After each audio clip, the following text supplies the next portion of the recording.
All right, I'm going to get started. My name is Joanna Cohn. I'm director of the Institute for Global Tobacco Control at the Johns Hopkins Bloomberg School of Public Health. And I am extremely pleased to be able to introduce our speaker today for our Innovations in Tobacco Control seminar series, and that's Dr. Jim Pankow. So Dr. Pankow is a professor at Portland State University in Oregon and has been there since 2008. Prior to that, he spent 30 years on faculty at the Oregon Health and Science University.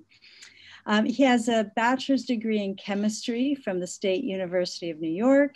He did his master's and PhD in environmental engineering science at Caltech. And his overall career research interests have been on particle and smog formation in the atmosphere and the behavior of pesticides and dioxins in the atmosphere.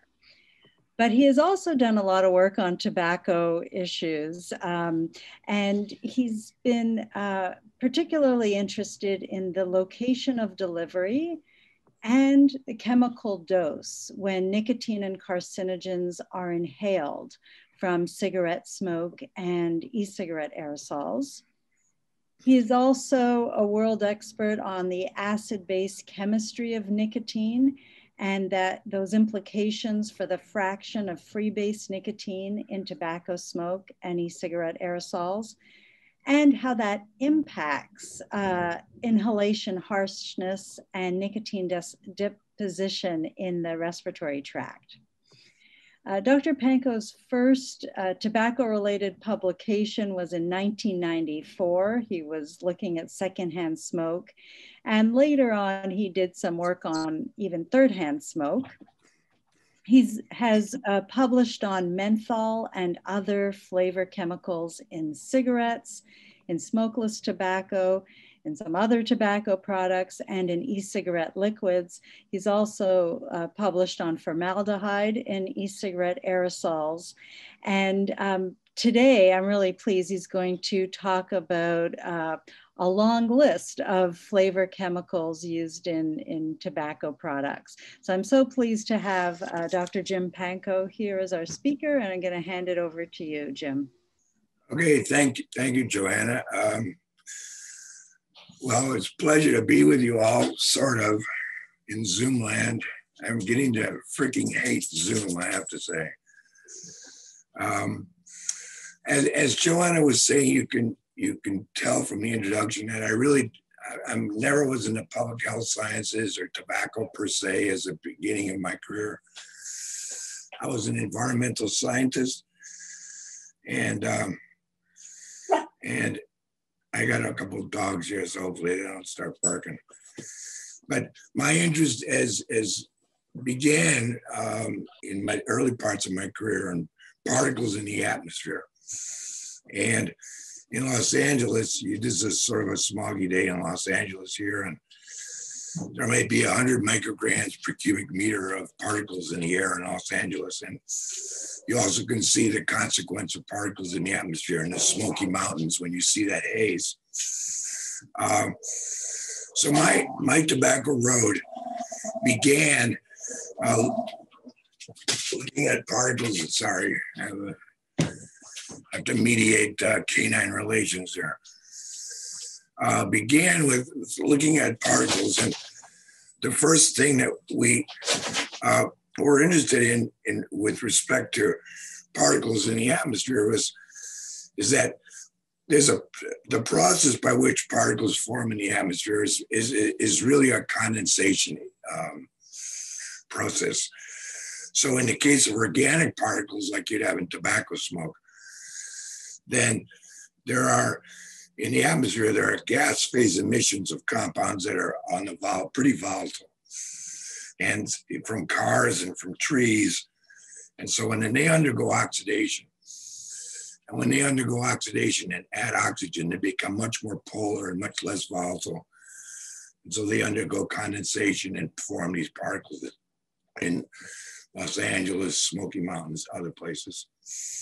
And I was teaching a class on some of this many years ago, and there was a guy. He wasn't the best student. He worked at night, had a gig as a heavy metal band guy. So he wasn't very interested in what I was presenting, but he did ask an interesting question. He said, well, what's the particular matter level in a bar? I said, well, I had no clue. That's an interesting question. So that was the door that opened for us to start looking at tobacco and tobacco aerosols. So what we did is the only place we got permission, we couldn't get permission to go into any bars, but we did get permission to go into a bingo parlor. So in the Gateway section of Portland, we went to Gateway Bingo Mania and started doing some sampling. And here was a picture of the inside of Gateway Bingo Mania. And the non-smoking section was like that. It was like one table in the middle of the whole room. So you can envision how effective that was, because they were mostly all smokers, but they did have a non-smoking table. Anyway, the answer to the question that he asked was, what's the PM level in a smoky bar? And we found out it's like 2,000 micrograms per cubic meter.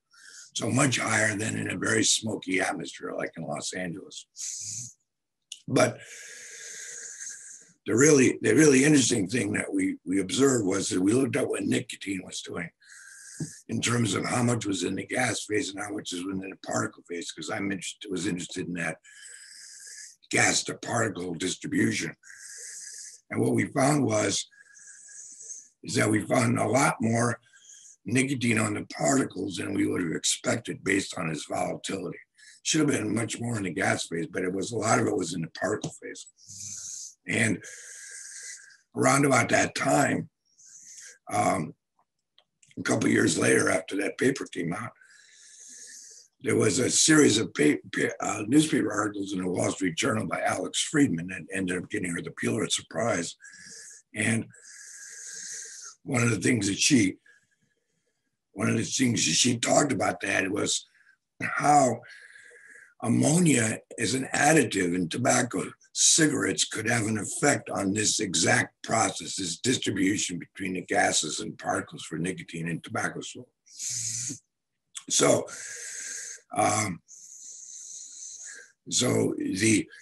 the evolution, and just to recap, is we were interested in urban air particulate matter. We went sampling in a bingo parlor.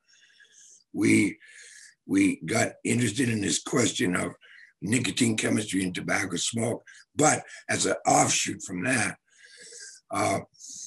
because many of the compounds that we are interested in from an atmospheric point of view that are related to particle formation in the atmosphere, because some of them can be emitted by natural vegetation. And because many of those compounds are used as flavor chemicals, we decided what we would do is, as an offshoot from our work, because it could help support our lab and do a lot of analytical work around this and get grant support to do it, we got interested in flavor chemicals in tobacco products. So the nicotine part is another seminar, and what I'm going to focus on is this matter of flavor chemicals in tobacco products in general. So, kind of give a little quick of a historical perspective. If you go back like 17 years or back to 2004, flavor chemicals were perfectly legal in the United States in cigarettes. And here's a newspaper article from Hawaii about unhappiness with respect to of a highly flavored product with the name of Kauai Colada, and I guess Joanna would call this a concept descriptor cigarette package. And there were a lot of other ones in that family. Here's that Kauai Colada, and then there are others. Here's another in the Camel family. So the common denominator in all of these is a rather overt, shall we say, use of women in skimpy outfits and so on to help sell cigarettes to presumably to men. The interesting thing about this is that these were all products from Philip Morris. I mean, these are all products from R.J. Reynolds. R.J. Reynolds has historically been sort of like the bad boys of the tobacco industry. Philip Morris would never do something like this that would be so classless. They stuck to their Marlboro men and so on. But R.J. Reynolds was always more willing to push the envelope, shall we say, with respect to cigarette advertising. And that was, also was consistent with Joe Camel and all that whole campaign. And along those lines, to be filed under Truth is Stranger Than Fiction, maybe, is that at the R.J. Reynolds High School in Winston-Salem, North Carolina, the mascot is they're known as the Demons. I don't know what to say about that, except that I think that's pretty crazy. So 2009, there was the passage of the Family Smoking Prevention and Tobacco Control Act. And Obama signed that into law. And then here's our current president standing beside him. And as a consequence of that law, what happened is that the wording was that cigarettes with characterizing flavors other than menthol were prohibited in the US as of that date. So, however, there were no restrictions on menthol in cigarettes, and there were no restrictions on flavored non-cigarette tobacco products like cigars. So this act took flavors other than menthol out of cigarettes, but left them basically in all other tobacco products. So going into the 2010s, there was still a lot of tobacco products that were available that were highly flavored, like small cigars, large cigars like Phillies blunts, so-called blunt wraps, which are products they used to wrap a joint in. And there was continued public health campaign against a so-called candy flavored tobacco. And although people were calling it candy flavored because they had names like grape and so on, up to that point in time, no one had really carried a lot of detailed chemical analysis of the actual chemicals that were being used in these tobacco products and whether they were the same chemicals used in candies. So we embarked around that time to actually make some measurements of candy products and compare them with similarly named tobacco products. And we published that in 2014 in the New England Journal of Medicine. So here's some concentration profiles. So here's Jolly Rancher. These are cherry flavored products. A Lifesaver, Cherry Zots.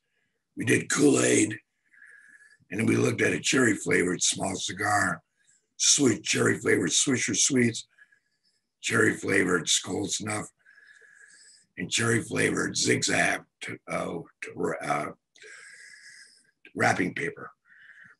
And I have a few boxes here. These are the ones that are definitely found in both the candy products and Kool-Aid and in tobacco products. So this big red one, That's benzaldehyde. That's a very common cherry flavoring. So you see a lot of benzaldehyde in Lifesavers, Zots, Kool-Aid, Cheyenne cigars, Skull Snuff. You see vanilla. We all know about the popularity of cherry vanilla products. There's vanilla in this one, this one, this one, this one, and then and Swisher Sweets, Skull Snuff, Zigzag Wraps, and so on, and these other compounds too. I could do the same thing. So that paper had a pretty considerable impact because it established once and for all that these products are candy flavored and the same flavored chemicals are being used as in candies. What about e-cigarette fluids? They were coming online around that, a couple of years after that. So we published the first paper looking at the chemical analysis of e-cigarette fluids with respect to flavored chemicals, and this is a paper in 2015. And if you look at one of the products that we looked at, this is a product by this company, Mount Baker Vapor.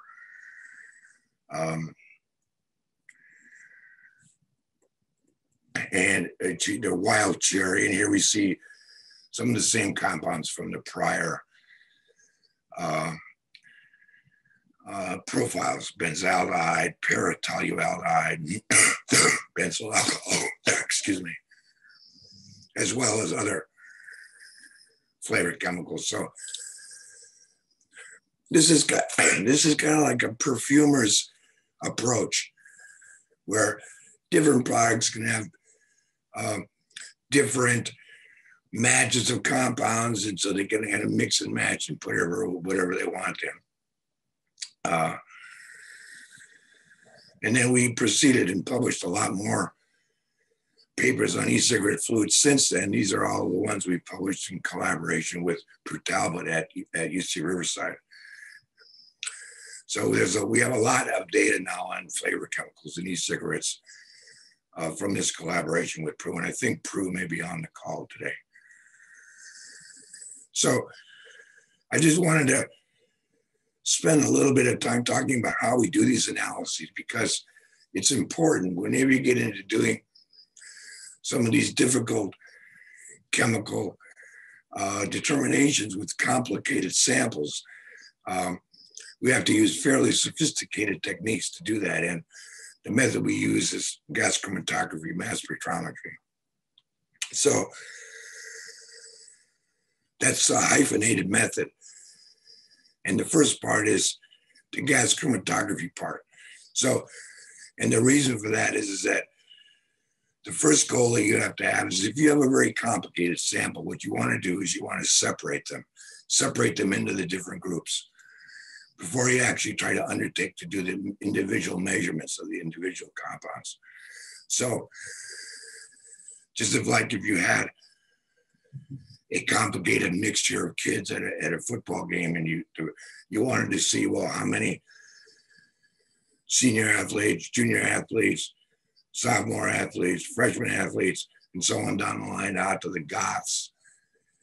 It would be hard to look at a picture and say, well, I have so many of each of those by looking at the mixture. So the best thing to do would be separate them into groups and then count them as individualized groups. So those of you, you ever seen a bunch of kids on a league going out on a high school track or a middle school track. You start a bunch of kids all together and you say, go. And what you notice immediately is there is a separation that occurs where the fastest kids are going in the front, the middle speed kids are going in the middle, and the very last ones are bringing up the rear. So that kind of process where you put a mixture of chemicals onto a track and allow them to be transported down the track, that's called chromatography, is a chemical term for it. And the reason for the term chroma is because the first way that that was done was to separate chemicals that were colored. So we put a mixture of chemicals on that were colored. It was actually chlorophyll, different forms of chlorophyll. And the mixture of chlorophyll separated into bands, and then that was how it was discovered that, in fact, chlorophyll was a mixture of different chlorophylls. So, and what do we use for the track? It's a long tube. So here's a tube of fused silica. It might be 30 to 60 meters long. That's how long the track is. Very small inner diameter, 1/4 of a millimeter. And on the inside of the wall, there's a coating. And the purpose of that coating is to provide some affinity of the compounds for the wall, so that the compounds that have more affinity for the wall come out last, and the compounds with the least affinity come out first. So the way it would be hooked up is, here's the inlet of the column, hooked up to the instrument where you do the injection. At the end of the track is where you put your detector, where you measure them as they come out of the track. And then you record a trace, a chromatogram. It says, okay, one compound come out, and then the next one come out, and the next one come out, and so on. And the purpose of the gas is to kind of help move things along through the column. So there's a flow of gas through the column from the inlet to the detector. Now, if the detector is a mass spectrometer, what you do is that in order to do a mass spectrometric separation, you have to create ions. And so here's the outlet of the GC column. Sample is flowing in into the ionization chamber of the detector. And here, these are individual compounds that are then exiting from the column. And there's an electron beam in this particular type of ionization. So here's a bunch. Oops. I got all these hot links embedded in these images. I'll just try to point here, so rather than click on it. So there's an electron beam here that's shooting through the stream of compounds as they exit. And that knocks off electrons and creates ions, and also creates fragments. So what happens is that you create fragments, as well as maybe you knock an electron off of just a plain molecule. So if you were to look at the mass spectrum of cocaine, here's a mass spectrum of cocaine. There's an ion at 303. That's the molecular ion, and there's a bunch of fragments here, and that's characteristic of cocaine. So that if you did an analysis and saw a compound that had that fragmentation pattern, one of the peaks had that fragmentation pattern, there's a good chance it's cocaine.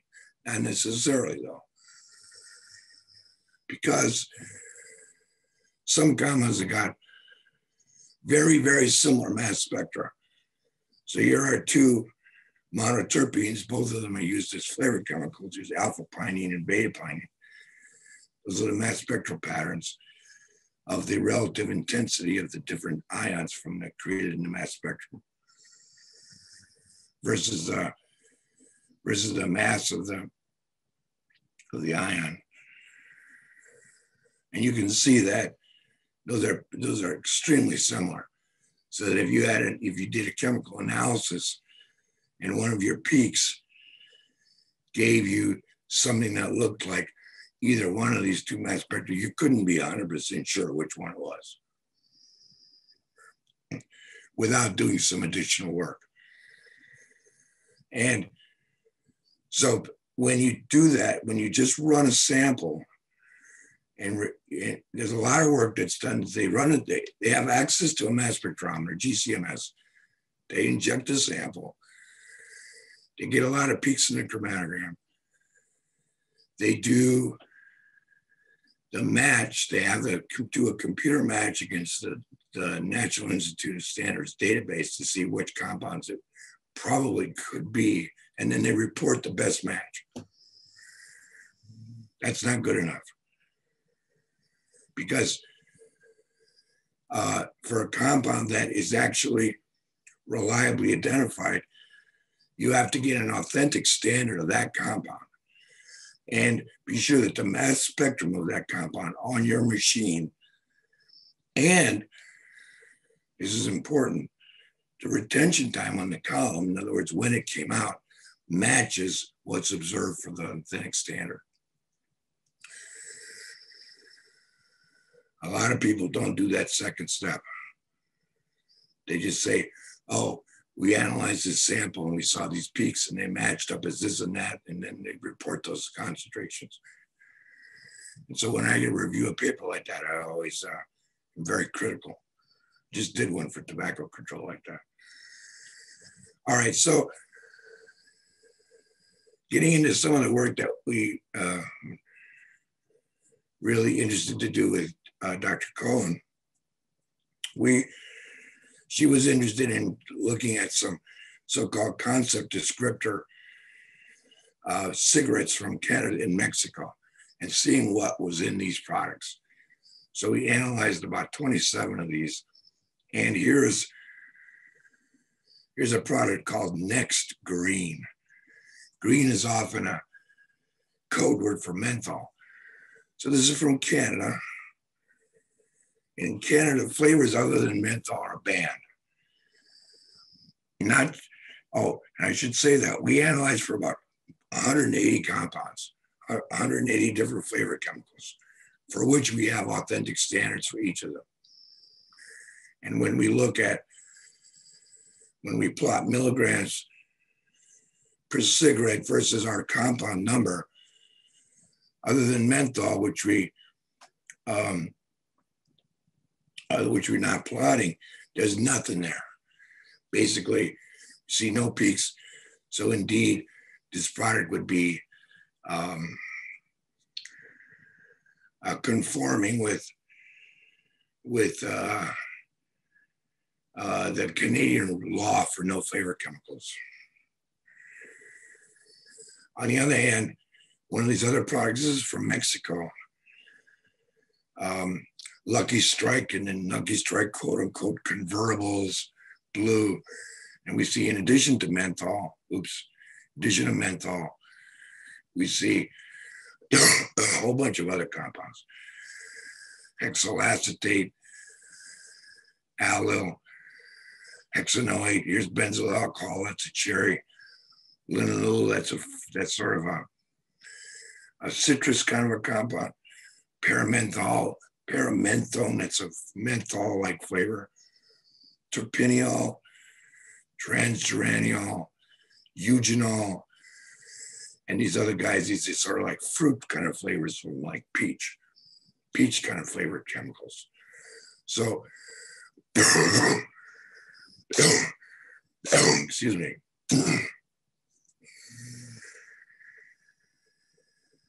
The term that we're using for these kinds of products now then is that these are what we're referring to as menthol plus. They have a good amount of menthol plus a variety of other chemicals. This is a new category of cigarettes in the sense that traditional menthol cigarettes, whether it be in Canada or in the US, are strictly menthol. But here we have this idea of cigarettes that have got menthol plus being amended with a range of other kinds of fruit and so-called savory flavored chemicals. Here's another one from Benson and Hedges Polar Pearls. Again, a lot of menthol and some of the same compounds we saw in the other plot. Pall Mall Mystery, Pall Mall XL Mystery. Here we see ethyl butanate, limonene, linalool. So these products all have somewhat different profiles. So the next chapter of this collaboration what we're doing with Dr. Cohen is to look at cigarette packs from the Philippines, Vietnam, and Indonesia. So we're analyzing, I don't know, something like 55 or 60 different products. And we have, I have some images here of these products from the Philippines that we're analyzing, and just a fair warning, just a trigger warning here for you that they put some very graphic cancer and disease images on these packages in the Philippines. So I'm going to run through those. So I'll tell you when we're done if you don't want to be watching this part. So here is a pack for DJ Mixed Strawberry. This isn't one too bad. This is a kid who apparently is suffering the consequences of secondhand smoke. These products frequently have these flavor chemicals have a capsule in them that you smash if you want the flavor chemicals, you smash the little capsule that's inside the filter, and that opens up the capsule and releases the chemicals into the filter, so that when the smoke is drawn through the filter, you get the sensation of the flavor chemicals. That's done also with U.S. cigarettes. That's the so-called Camel Crush, operates that way. Okay, so here's DJ Mixed Green Apple. So presumably we're going to see a bunch of apple-related compounds. So here's a guy on a ventilator or something from a consequence of a stroke. Here's a victim of emphysema for DJ Mixed Blueberry, Marlboro Black Menthol with a person who has a seriously gangrenous foot on the pack.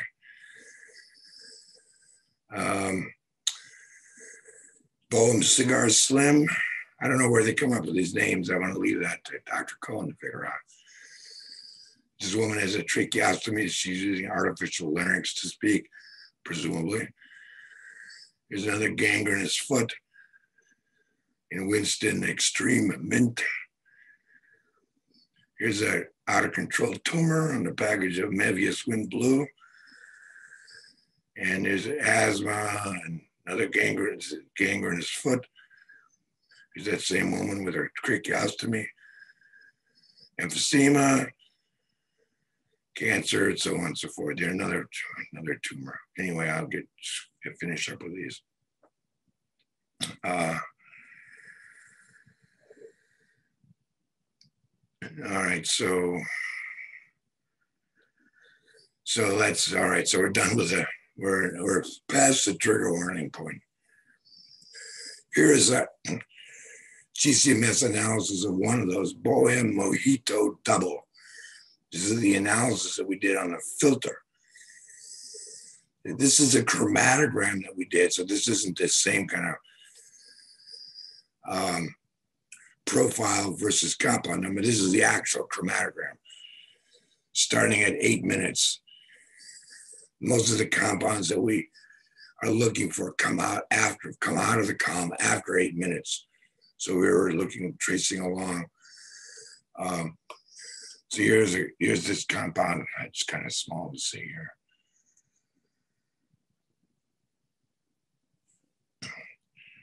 So it's roughly 9.341 minutes. That's some propylene glycol. It's not a flavor chemical. We use it as a humectant to hold on to water in the tobacco.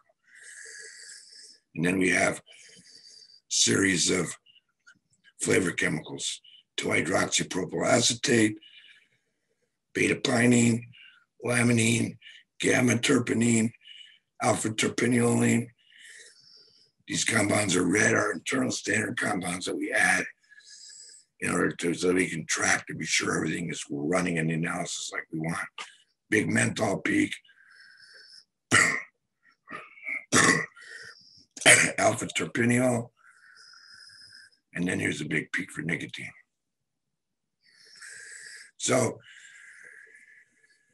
similar in the sense to what we've seen before in those Mexican samples, where we have a lot of menthol and then a mix of other stuff.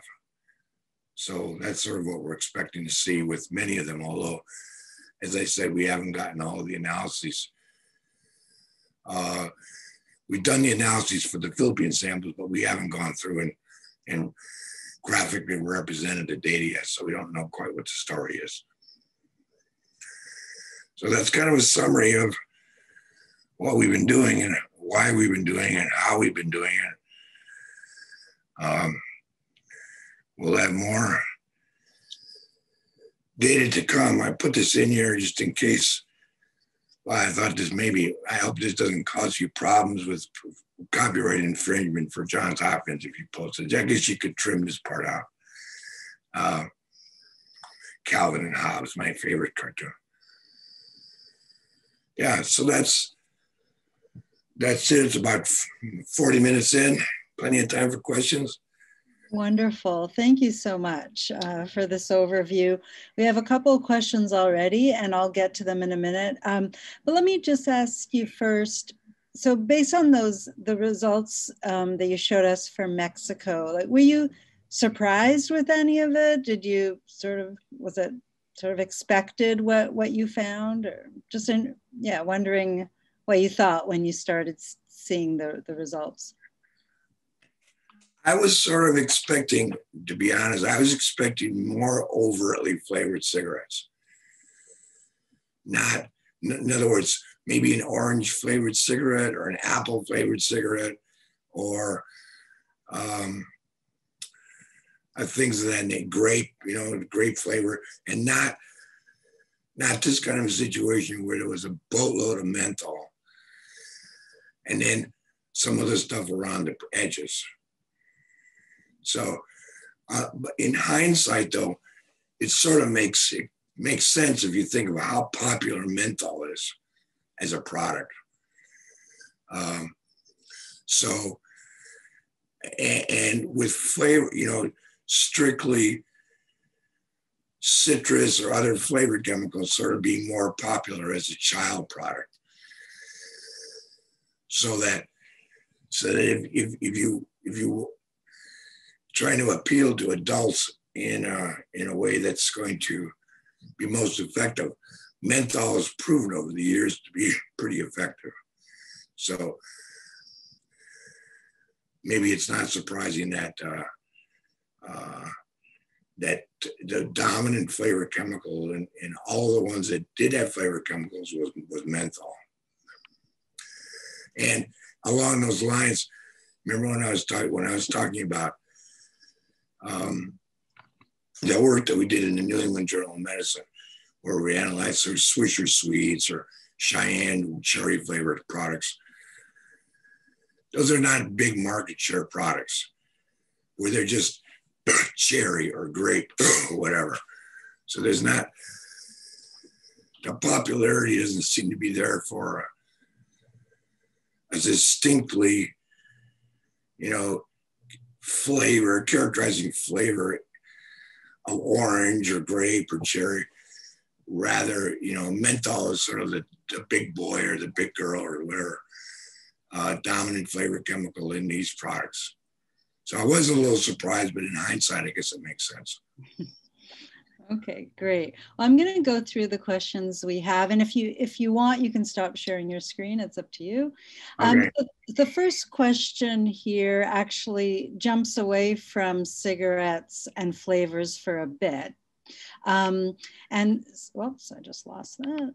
Okay, sorry. So the question is about e-cigarettes and their particle sizes that tend to be very small, smaller than PM 2.5 or PM 10. Ryan Kennedy saying we have no standards or thresholds for ultrafine particles. So he's curious to know your thoughts on the damage e-cigarette aerosol could cause by the chemical constituents versus the particle size, and any thoughts on when we might have standards for these smaller particles. Well, particle sizes in tobacco smoke aerosols are pretty small too. They're certainly submicron, and mass median diameter of maybe 0.3 microns. So cigarette particles themselves are also small.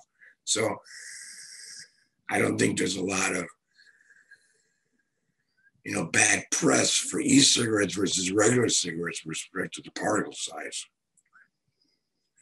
Right? So I don't see, you can't say, oh my God, the particle sizes are so much smaller for e-cigarettes, therefore, as compared to cigarettes, so therefore we should do something about e-cigarettes, because tobacco smoke particles are also really small.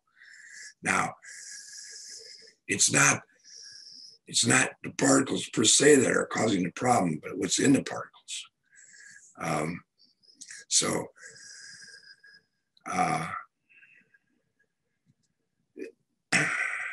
And of course, there's this big debate as to whether or not e-cigarette aerosols are more or less toxic than tobacco smoke aerosols. So it's pretty hard to comment on from the point of view as to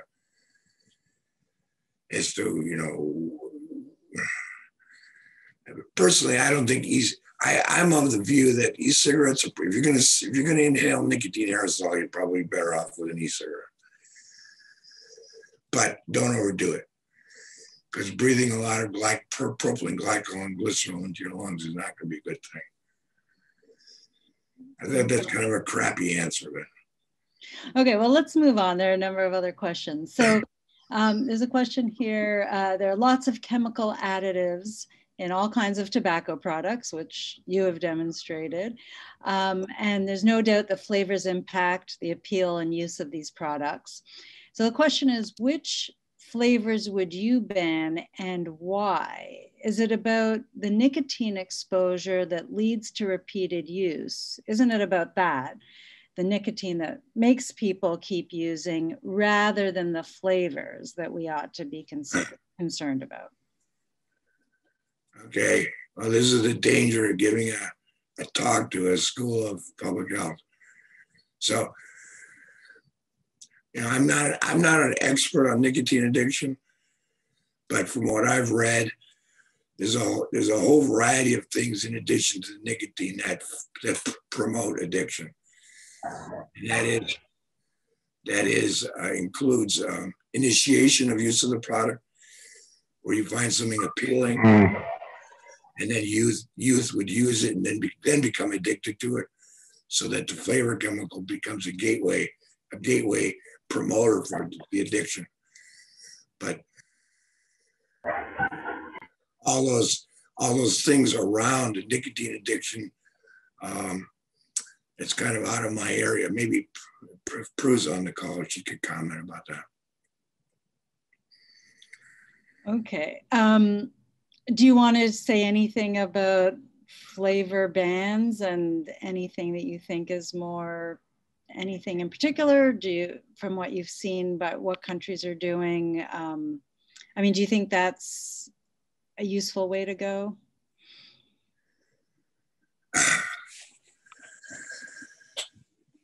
Maybe that's you said you're not at the public health person. No, I don't want to, maybe that's unfair. I can. If you look, many of these products are flavored. In Canada, if they could get away, if the tobacco industry could get away with using flavors in Canada, they undoubtedly would. Right? So, and the vast majority of the ones that we analyzed from Canada and Mexico had menthol and other flavors in them. So, empirically, you would conclude that they're doing that for a reason, that makes it more appealing and that it increases sales. So, if you connect the dots then of whether or not flavor bans would be a good thing or not, then you would say, well, if they're doing it for a reason to promote sales, then flavor bans would cut down on sales. Right. Okay, thanks. So the next question is from Prue. Apart from menthol, most of the flavor chemicals were very low in concentration. Do you think these are added intentionally, or could they be contaminants? They're not contaminants. They're absolutely added intentionally. Because, we've analyzed many cigarette samples that are just strictly menthol, and you don't see these other compounds in those products are, they're without a doubt added intentionally. There's no question about that. Okay, I'm going to keep going. Is there any specified level of detection of menthol? Any specified, like a method detection limit? Is that just we you know, yeah, whenever we report out numbers, if we get down to a very low number, so that we're not 100% sure whether that number is above a blank or whether it's a reliable number, we don't report it.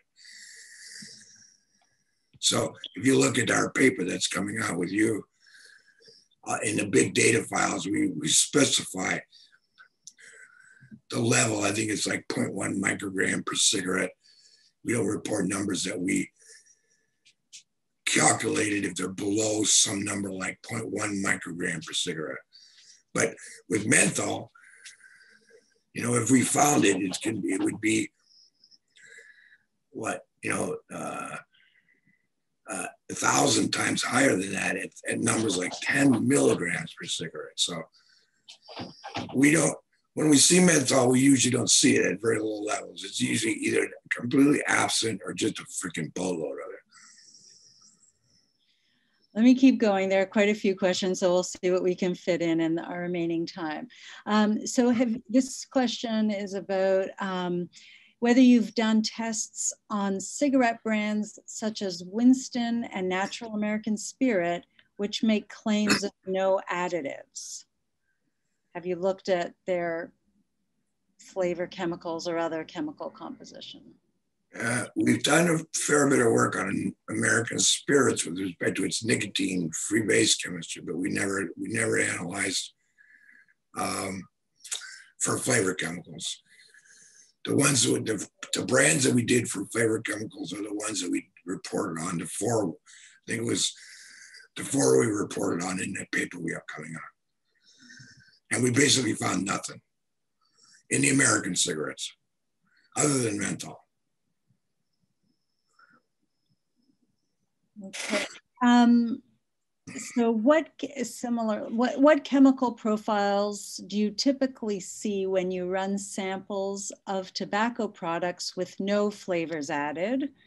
We sort of saw that with the Canadian cigarettes. Do these vary by brands?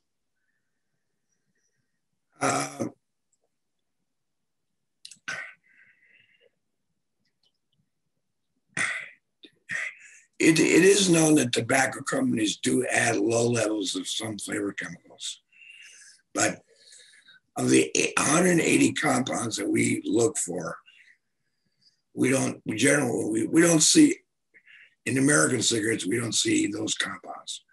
So it would be another exercise to say, to kind of start from scratch and buy 20 different brands of American cigarettes and say, okay, we're not going to limit our search to these ones that we've identified as probable compounds that being present as flavor chemicals. We're going to do the analysis, look at the chromatogram, and even if the peaks are very small, we're going to do our best to try to figure out what the hell they are.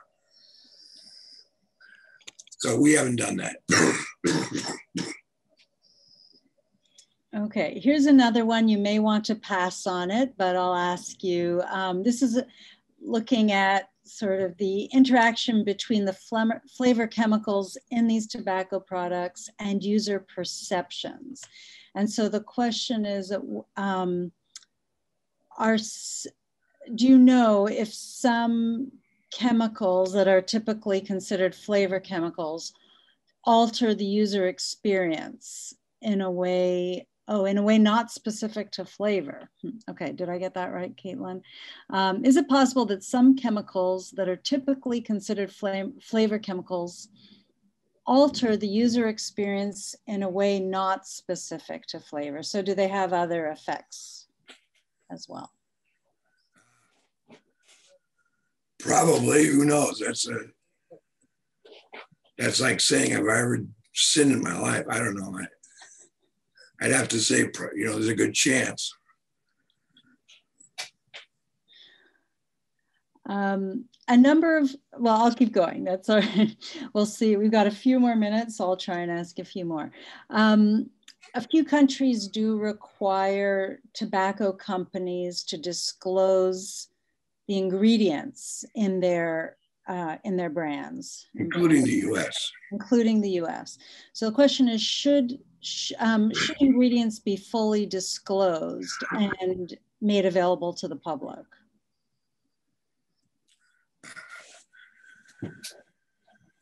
I don't know. Probably, maybe. I mean, I'm not sure it would matter. There's already, I mean, if you look at the Philip Morris website, they have a list of chemicals that they put in their products, not the amounts, but it's a long list. It's like, I don't know, 100 different compounds. You can find that on the Philip Morris website. So I don't see people focusing much and talking about that list, other than the occasional, you know, what was that organization that used to, the Legacy Project? They would do a bunch of ads on saying that here are all the chemicals, isn't this outrageous? But I don't know if that has a lot of traction with people. It has traction with people that care about it, but that's not who you're worried about convincing anyway. I don't know. Let me keep going. Have you done any work with tobacco flavor? I guess, you know, we see e-cigarette liquids with tobacco flavor. Yeah. And is there anything you can say about that? And variability in the chemicals, anything you can say about tobacco flavor? There are some chemicals that are frequently used in quote unquote tobacco flavored products like e-cigarettes. And I'm blanking on their names, but we do analyze for them. So if you were to look at, say,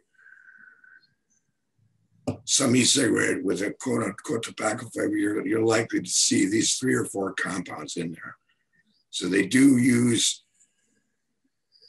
the flavor chemicals that are supposedly connected with tobacco are being used, and you can analyze for them, and we have seen them. Although I don't have data like that this morning, I could get some together. Okay. Here's a question from India. It says, in India, the National Tobacco Control Program talks about combating the tobacco epidemic, but it has approved setting up a nicotine extraction of nicotine, let me see if I get this right, bitartrates and dihydrates. How bad are these extractions? Can you say anything about that? Well, I'm not sure exactly what the person is referring to, but the tobacco industry around the world, particularly and including in the US, do a lot of careful control of what the nicotine level is in the cigarettes. So it's sort of like buying a Big Mac in Baltimore versus buying a Big Mac in Portland. They're very similar products, right? They got their strict quality control parameters that they adhere to. And in the case of cigarettes, that includes the nicotine level. So when cigarettes are produced in the United States, they're closely monitoring the nicotine that's in the Marlboro, say, or Camel, or whatever it is. And if the tobacco level, say, if the nicotine level in tobacco is running low, they will add in nicotine that has been extracted from tobacco in another process, part of their process, and add that in. It's usually done with reconstituted tobacco. That's sort of like tobacco paper that's made from stems and stems in. They grind up the stems and they convert that into a tobacco paper. Add nicotine into that, and then add that into the blend, the overall blend of the tobacco leaf in order to maintain the nicotine levels. So extraction of nicotine for removal and then creating extract to be added back in, that's done all the time.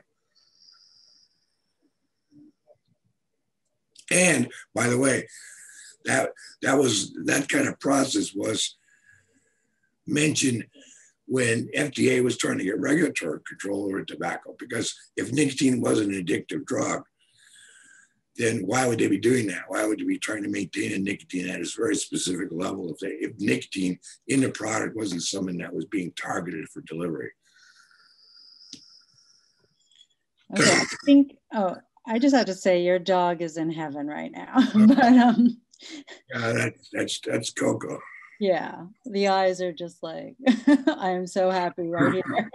Okay, I think we have time for just one more question. Unfortunately, like there are lots of great questions, but this last one is about just the method and the approach of how you do these analyses of flavor chemicals. And the question is whether samples have to be pre-treated, or are there any storage conditions for the samples so that the quality and quantity of the flavors are that are going to be estimated are not compromised?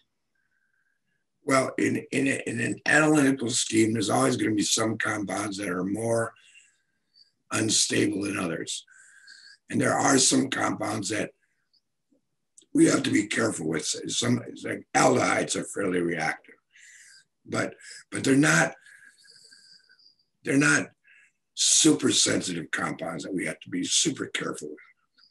So the main consideration when we're analyzing for flavor chemicals in tobacco products, we just don't want the product after we purchase it to be sitting out in the sun for 5 days before we can get it into the lab to do the extraction.